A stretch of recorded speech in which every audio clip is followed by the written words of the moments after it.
أعوذ بالله من الشيطان الرجيم. بسم الله الرحمن الرحيم. Assalamualaikum warahmatullahi wabarakatuh. Waalaikumsalam warahmatullahi. Alhamdulillah wa syukurillah wa la hawla wa la quwata illa billah, amma ba'd.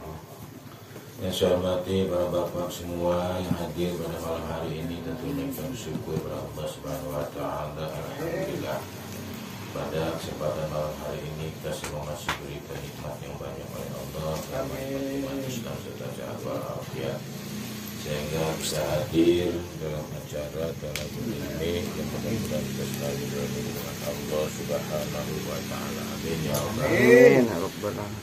Salawat serta salam semoga Allah limpahkan kepada junjungan kita Nabi Muhammad Sallallahu alaihi wasallam, keluarga dan sahabatnya, khusus kita selaku umatnya yang dapat syafaat di hari kiamat. Amin. Baik bapak sekalian, kita kembali kajian kita berkaitan dengan apa yang diperintahkan oleh Nabi kita Nabi Muhammad Sallallahu alaihi wasallam. Kita diperintahkan untuk berbuat baik, dan insya Allah dampaknya pun akan menjadikan positif. Sebagaimana beliau katakan dalam hadis, Juminatul qulub ala hubbi man ahsana ilaiha wa bughdu man asa'a ilaiha. Dan Nabi hati itu Allah ciptakan cenderung mencintai orang yang berbuat baik padanya. Ingat, hakikat Allah menciptakan hati ini pada dasarnya itu memang suci, dan dia diciptakan oleh Allah, hati itu lebih cenderung untuk berbuat kebaikan.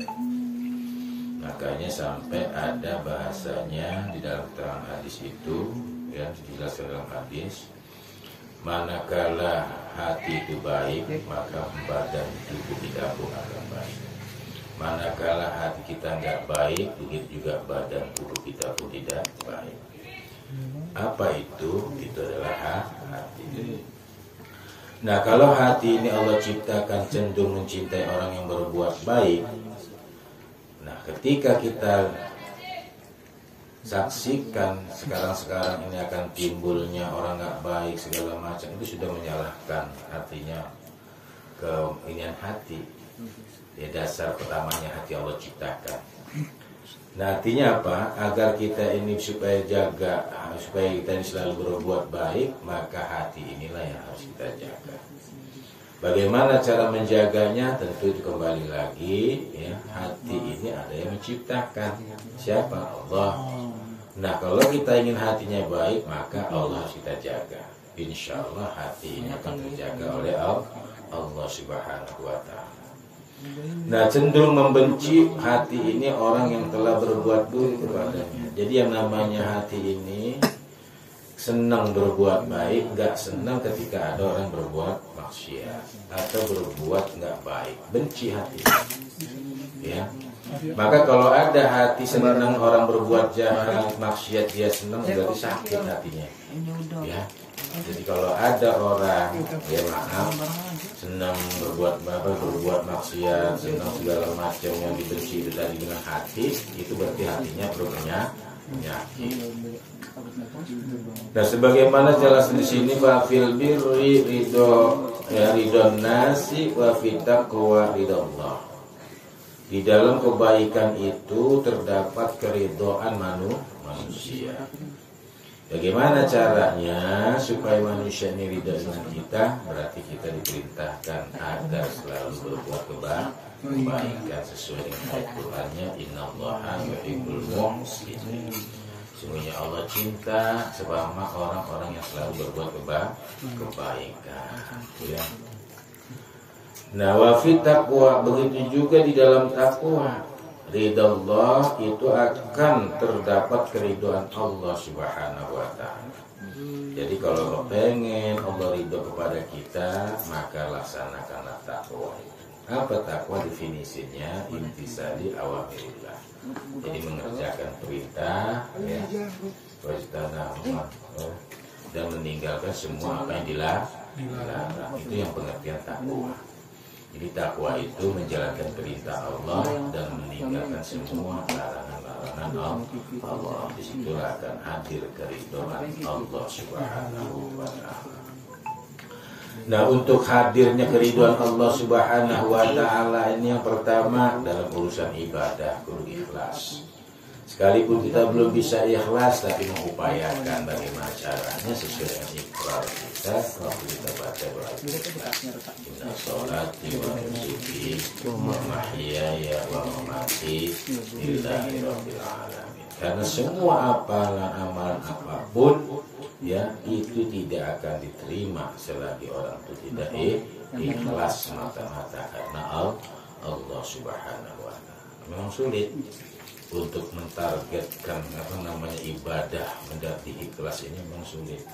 Makanya latihannya cara kalau ulama dulu latihannya itu tadi, jangan sampai ibadah kalau dengan hewan itu ngombe, kalau dengan kambing ya. Kenapa? Dia tahu kalau hewan ini ngombe berarti yang dipuji sama kambing. Nah, apalagi kita ibadah yang dipuji oleh manusia. Tapi memang itu semua tidak terlepas. Kenapa? Karena kita sadar bahwasanya ada musuh yang nyata buat kita, itu adalah setan. Nah, setan ini paling gak suka kalau sampai ada orang ibadah murni karena Allah. Nah, makanya diselisip-selisipin sama dia.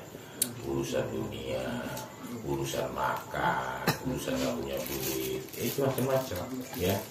Sampai-sampai di Al-Quran, sampai-sampai setan itu dia menghantu-hantuin kita ya, takut kita jadi orang fakir di atas dunia ini. Padahal kembali lagi, fakir ini benar di hadapan manusia mungkin hina, tapi di hadapan Allah dia akan mulia. Tapi kembali lagi, fakir yang bagaimana? Tentu fakir yang ibadah kepada Allah. Jangan sampai kita sudah fakir, ibadah enggak, hina di hadapan manusia, hina lagi di hadapan Allah Subhanahu wa Ta'ala ya. Nah, rukun nih, kembali lagi kita harus ya, dengan hidup yang singkat di atas dunia ini, apalagi di zaman saat sekarang ini sudah terbukti bahkan nyata, ini zaman sudah penuh dengan fitnah, maka kita harus lebih erat, lebih dekat kepada Allah dengan kunci kita tanamkan rasa sabar kita ya. Dengan hidup yang sesingkat ini jangan sampai terpengaruh ya, sehingga dengan adanya susah kita akhirnya kita bermacam cara yang kita lakukan ya, perbuatan-perbuatan yang dilarang kita laksanakan, kita lakukan. Kenapa? Karena keadaan yang kepepet misalnya seperti itu. Maka kita diperintahkan untuk sabar. Satu, sabar atas disakiti oleh manusia. As-sabru adan nas. Jadi sabar kita disakiti oleh manusia, sabar dalam keadaan fakir ya. Karena semua itu nanti bunyinya Allah akan cinta kepada kita. Ketika kita bicara sabar tadi, bisa kita nanggulangi soal hidup ini ya. Memang sekarang lagi banyak manusia sedang diuji, bahkan sampai-sampai ya kalau nggak kuat kita nanti akidahnya tertukar ya, sampai-sampai kita nanti akidah kita bisa tertukar karena pengaruh lapar, karena pengaruh miskin, karena pengaruh segala macam ya. Nah, makanya di sini ada rukun sabar, habsun nafsi anisyukhti bil qada'i ya, wa habsul lisani ala qawli sayyi, wa habsul jawarihi an nahwi laqmi wa syaqi jaybin wa siyahin wa taswidi wajhin. Yang pertama rukun sabar ini apa? Habsun nafsi, mengendalikan diri, anisyukhti, dari kebencian. Kebencian siapa? Kebencian terhadap qadha yang jelek yang menimpa dirinya. Ingat, ketika kita kena sesuatu ya, atau kena sesuatu yang memang menurut kita itu jelek, nggak bagus ya, jangan sampai kita menghalakan dan membenci itu ya. Artinya apa? Ini sudah qadha, ketetapan Allah Subhanahu wa Ta'ala, sehingga kita bisa mengendalikan diri dari kebencian terhadap qadha tadi. Nah, contoh sekarang ini ya, ini sudah takdirkan oleh Allah Subhanahu wa Ta'ala. Gunanya apa? Seperti gunung letus segala macam, ini banjir macam-macam ya. Nah, sehingga ini timbul manusia ini kalau yang nggak sadar benci. Kebencian ini akan timbul padanya sehingga dia menimpa dirinya tadi itu kode yang jelek tadi menimpa dirinya sehingga dia tidak menerima, tidak bisa mengendalikan daripada diri itu tadi, ya, dari kebencian tadi terhadap kode yang sudah ditentukan oleh Allah Subhanahu wa taala. Yang kedua rukunnya apa? Mengendalikan lisan dari ucapan yang jelek. Ya. Jadi kalau yang namanya sabar ini memang timbul kadang-kadang ucapan-ucapan yang nggak baik keluar dari mulut kita, ya. Karena menurut kita yang namanya hidup ini kalau yang kira-kira nggak pas, yang jelek, yang kira-kira nggak senang di hati kita, timbul ucapan-ucapan yang nggak baik, itu nggak pantas, ya. Sehingga itu harus kita kendalikan lisan. Dan yang selanjutnya mengendalikan anggota badan dari memukul, ya. Ini kaitan apa ini? Sabar di sini. Kalau orang-orang yang suka maaf kena musibah kematian, menyobek-nyobek baju, mencoreng-coreng muka dan sebagainya, sekalipun dalam ketika marah pun kita tidak boleh, ya. Sama termasuk membanting-banting barang, ya, nggak boleh sebenarnya. Berarti orang itu nggak sabar, ya.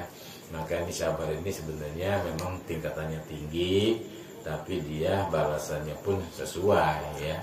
Jadi amalan sabar ini amalan yang tanpa dihisap oleh Allah Subhanahu wa taala, manakala dia bisa menanggulangi daripada kehidupan di atas dunia ini. Fakir dia sabar, sakitin manusia dia sabar, semua pokoknya kaitan dengan soal sabar. Ya, makanya sekarang ini Pak, kalau kita nggak hati-hati, nggak bisa milah-milih, ya, tetap gampang mengaruh kita ini sekarang ini, ya. Kalau kita lihat sekarang ini beginilah, tapi dia baik, padahal memang itu tadi, ya. Di negara ini, kalau pengen tahu kita di bangsa kita ini tergantung semua pemimpin, ya. Kalau pemimpin baik maupun rakyatnya nggak baik, negara akan bangun, negara akan tetap berdiri. Tapi kalau sudah bicara, ya, walaupun baiknya ini rakyat yang kita sedang bahaskan, tetapi kalau pemimpinnya nggak baik, tetap bubar, ya, urusan ini. Kenapa? Sebab di situ penentu di dunia ini yang mengurus itu adalah umaro, ya. Tetap makanya sih tadi antara umaro dan ulama itu harus kerjasama yang baik. Tapi tadi, ya, mengikuti aturan, ya, itu tadi aturan Allah kita ikutin juga, ya. Jangan sampai ini mau ikutan aturan manusia, ya, akhirnya aturan Allah lebih dikalahkan dengan aturan manusia. Wajar kemalahan hadir di atas dunia ini, ya. Jadi itu aja Bapak sekalian, mudah-mudahan sekali lagi kita diberikan, ya, sesuai apa yang Allah ciptakan pada diri kita. Ada dua diantaranya, hati dan nafsu, ini suci Allah ciptakan. Tinggal kita, ya, kembali lagi bagaimana nanti hadirnya kita berhadapan dengan Allah Subhanahu wa taala, hati kita dalam keadaan seperti semula. Hati suci, ya, nafsu pun suci. Yang kadang-kadang hati kita dikotorin, ya, karena tadi kita tidak bisa mengungkang daripada hawa nafsu. Yang hawa nafsu itu diduduki oleh setan, ya, keinginan-keinginan yang berlebih-lebihan, akhirnya kita tertipu dengan dunia yang sedikit ini, ya. Makanya jangan sampai tertipu, jangan sampai kita meninggalkan apa yang diperintahkan oleh Allah. Sebab kalau kita meninggalkan perintah Allah, jelas kemurkaan itu akan hadir nantinya, ya, di muka bumi. Makanya maksiat itu salah satu, tadi benar kata tadi, ini hasil tangan manusia, dari manusia itu sendiri.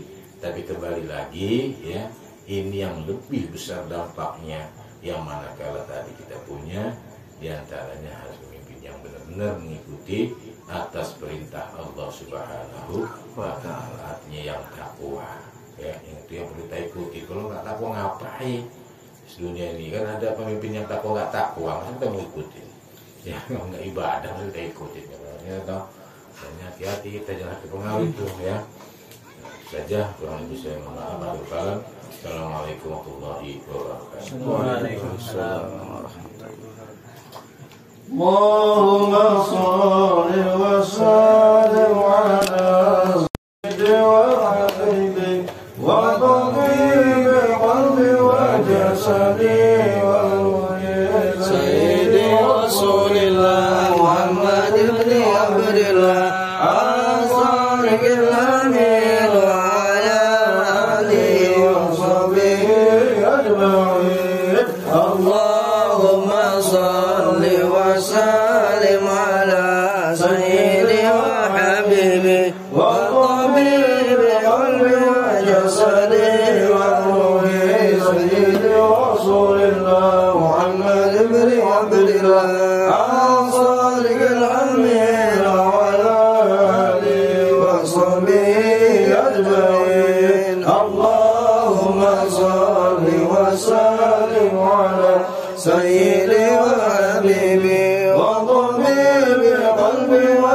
جسدي وروحي سيدي رسول الله محمد بن عبد الله الصادق الأمين وعلى آله وصحبه أجمعين اللهم صل وسلم ويبارك صلوا عليه.